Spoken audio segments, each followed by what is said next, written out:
Well, she's known for her career on ESPN, but Lauren Sisler is a true hometown talent who started her broadcasting career right here at WDBJ7.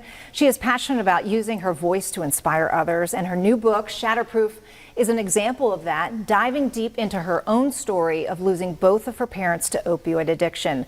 She's here in the studio with us today, along with Nancy Hands from the Partnership for Community Wellness. Ladies, great to have you on the show. Yay! And welcome back. Such a full circle moment. I'm like sitting in the studio, like I used to be in here, like doing this thing, running around the hallways, like breaking news, Friday football extra. So this feels good. It's great to be back. And of course, my man over there gave me the warm embrace. He was, right, I know. I B-Watts, drag her out of the newsroom. I'm like, hey, Lauren, we're doing a show. We got to do this thing. All the love, feeling all the love. All the love. But you're here for a very serious reason. But tell us a little bit about why you wanted to come home and share your story. I mean, I'll tell you what, home is always home for me. I was raised in Roanoke, Virginia. This is where my story came together here, and this is what shaped me. My roots are here, and just the people and the community, and just going through what I did, losing both of my parents to opioid addiction. A silent battle with opioid addiction has just been devastating to me and so many people around me, and it's something that I felt like I needed to come back and just be part of driving change, being a voice for this community and letting people know, like, you're not alone in this fight, but look, we got to speak up and we got to do something about it. Yeah, because so many people like yourself were dealing with this in silence because, and Nancy, we've talked about this, the stigma around it. We have to erase that, and we do need to talk about it a little bit. So tell us a story. You were in college when you got a phone call. Was it from your dad? From my dad, yep. I was a freshman in college, living out the dream, doing the college gymnastics thing on scholarship, a dream that I had worked towards. My parents, we had invested so much into it, and I get the call from my dad to let me know that my mom had died, and it came as a complete shock. I just talked to them on the phone. They seemed healthy, everything seemed fine, and he said, get on the next plane you can. And my plane touched down here at the Roanoke airport, and soon found out my Uncle Mike and my cousin Justin delivered the news that my dad too had passed away. Oh, that's such a profound loss. I'm so sorry to hear that. Why did you want to write a book about it?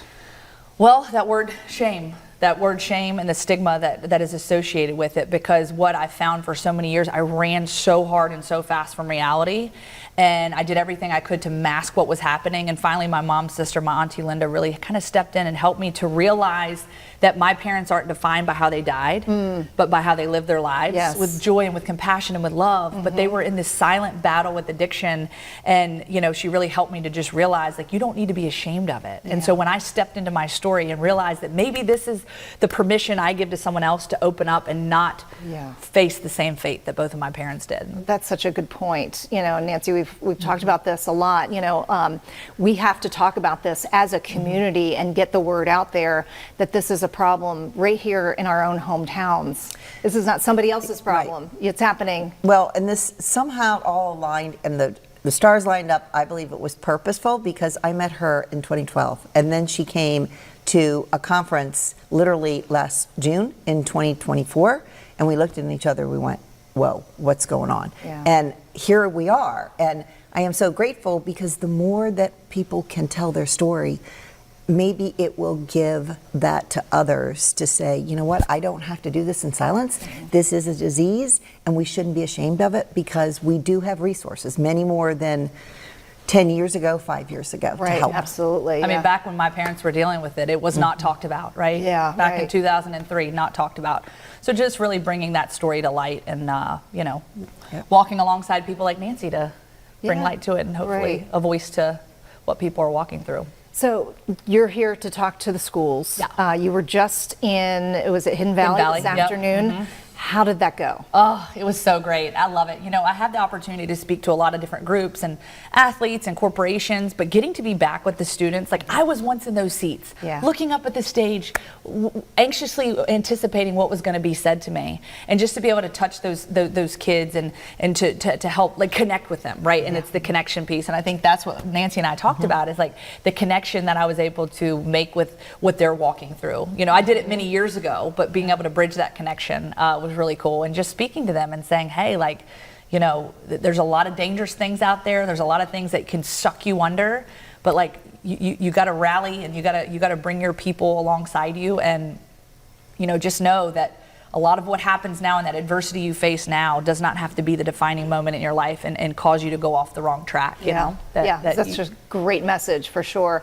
And I understand there's a Q&A after your talk, and I understand that these kids just absorbed every word of it, and they had so much to ask and to say, right? Yeah, I mean, that's what we said. It's so not when, you know, and even if it's one student that comes up afterwards, but just, you know, a multitude of athletes and students just asking a variety of questions and really leaning in and sharing their stories, because that takes courage. And I think that's what first of all, my mantra in life is fall in love with your story. But sometimes we have to be able to step out of our fears and have the courage to just even reach out to someone and say, hey, I'm going through this thing. Even if it's just a small part of your story, because that starts to unlock some of those fears that we have in you know, in life, and the shame and the stigma that goes with it. And then you just start to see these doors swing wide open, and suddenly it's like, and let me tell you the freedom that comes with that. And so my hope is just to guide those students to make better decisions, face adversity, and be able to lean into one another and reach in the trenches and stand at the gap for someone else. Yeah, and there's hope on the other side. There's hope. Love that Always too. hope Yes, on the other I side. know. And Nancy, real quick, I mean, the message here is